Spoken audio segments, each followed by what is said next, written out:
Состојбата во Националниот парк Галичица ќе ја вклучиме Ангела Тасовска во продолжение со помош на Skype да ни се приклучи во разговорот и во оваа тема. Ангела, добро утро за тебе. Првото прашање е каков див свет во моментов има во Националниот парк Галичица?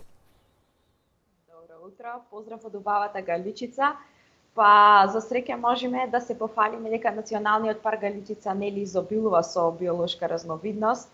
Во овој момент броиме преку 1600 различни растителни видови, преку 3300 различни животински видови. Сега конкретно што има во Националниот парк Галичица нема да навлегувам, ќе ги споменам само оние значајни видови на кои тимот од Националниот парк Галичица врши мониторинг секоја година. Како дел од програмата за долгорочен мониторинг, тоа ни се дивокозата, аполоновата пеперутка, кормораните, големиот северен потопник, еребицата и така натаму. Ги има навистина доста голем број на видови, па доколку некој е повеќе заинтересиран, ние стоиме тука и нормално можеме да погледнеме во планот кој што ни е дел од нашето управување. Галичица е заштитено подрачје, се тоа е прецизно и убаво напишано на хартија. Државата го штити, но како е во пракса? И институционално, но и индивидуално. Па добро, со самото прогласување на заштитени подрачја, државата придонесува за заштита на дивиот свет, севкупно на биолошката разновидност. Тука ни е нормално спроведувањето на Законот за заштита на природа, тука ни е Законот за ловство. Македонија е потписник на голем број меѓународни конвенции, како што се Конвенцијата за биолошка разновидност, Бернската конвенција, CITES конвенцијата и така натаму. Голем број на програми за зачувување на дивите видови, како програмата за закрепнување на балканскиот рис и слично се спроведуваат во нашата земја. Голем број на проекти исто така за заштита на дивиот свет.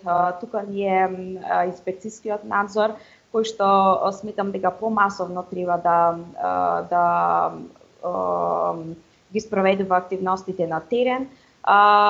И нормално тука ни се мониторинг активностите кои што ги споменав, кои што се спроведуваат во заштитените подрачја и секако јавната свест преку која на тој начин можеме да придонесеме кон зачувување на биолошката разновидност уште од најмали години. Сега каква е ситуацијата во однос на нашето секојдневие? Гледаме дека се оно што ни се случува околу нас ни е доказ дека не баш се грижиме за оно што ни го дава природата.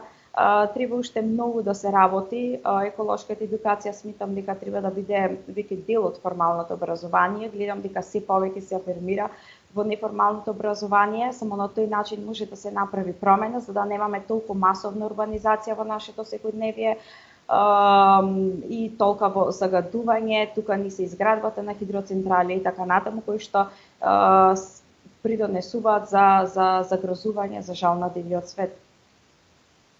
Ангела, и ако последниот извештај за животот на планетата на Светската организација за заштита на природата ни покажува дека во последните 50 години популацијата на цицачи, птици, риби, водоземци и влекачи се намали за дури 68%, колку див свет би имале за 50 години од сега, ако вака гледаме во Националниот парк Галичица?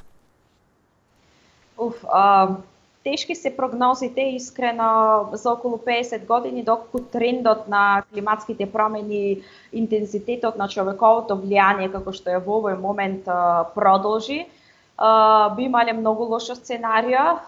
Меѓутоа, ајде да бидеме оптимисти, да работиме секојдневно на нашата свест, да не придонесуваме кон уништување на живеалиштата на видовите, за да имаме една подобра слика. Доколку се освестиме, може би придонеле не само за стабилизирање на популациите, туку и за нивно зголемување понатака во иднина.